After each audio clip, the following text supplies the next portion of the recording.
YouTube, je suis à Kadjeou. Ça c'est Kadjeou. En venant vers la place de Mati, on crée un détour. Les gens passent par ici à Bloléo. À mon fils de Bloléo.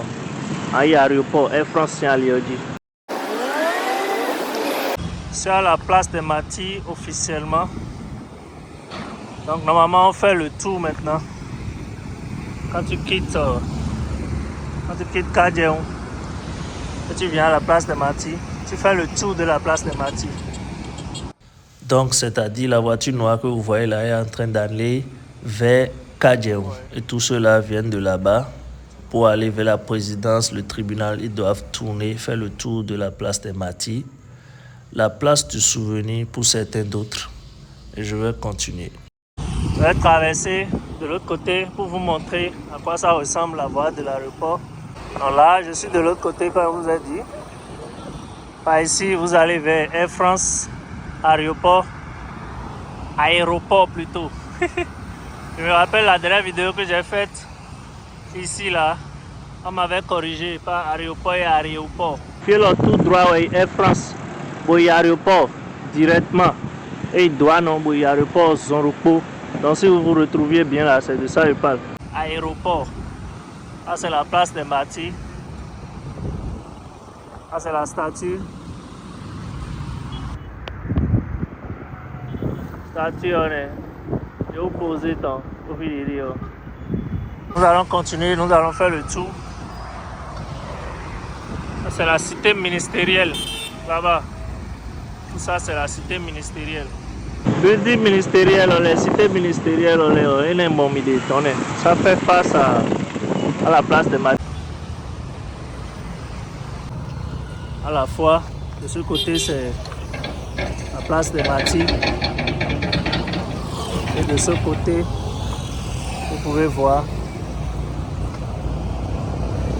la cité ministérielle. Alors, depuis la place de Mati, place du souvenir pour certains, j'ai pris la direction de la présidence. Et déjà, dès les premiers mètres, on voit clairement la différence.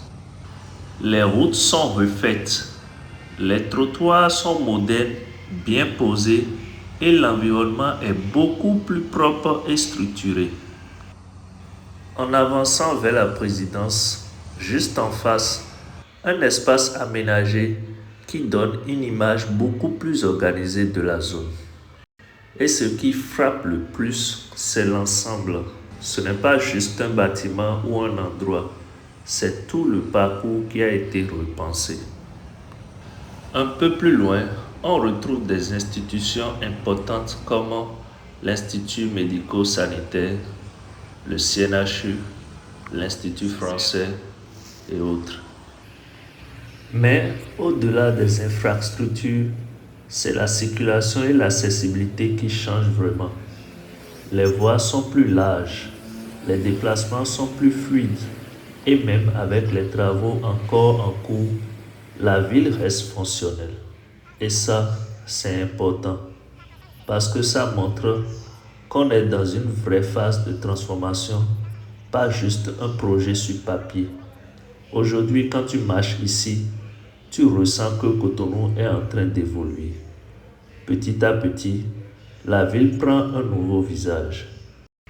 Et si ça continue comme ça, dans quelques années, on ne reconnaîtra peut-être même plus certains endroits à Cotonou. Actuellement à Cotonou, nous sommes en saison de mangue. Et si je te disais que le noyau de la mangue que tu jettes pouvait devenir un arbre fruitier chez toi? Moi, c'est Chris, fondateur de Chris Green à Cotonou. On fait quelque chose de simple, mais puissant, en transformant les noyaux et les graines que tout le monde jette en jeunes arbres fruitiers, déjà germés, prêts à pousser chez toi. Manguier, avocatier, citronnier, oranger, quelques-uns d'autres comme le goyavé. Chaque plante arrive vivante avec sa fiche de soins et un accompagnement direct sur WhatsApp. Pas besoin d'être jardinier. Tu arroses, tu donnes de la lumière et tu regardes la vie grandir chez toi. Merci beaucoup à toi si tu as suivi jusque-là et à la prochaine vidéo. Ciao.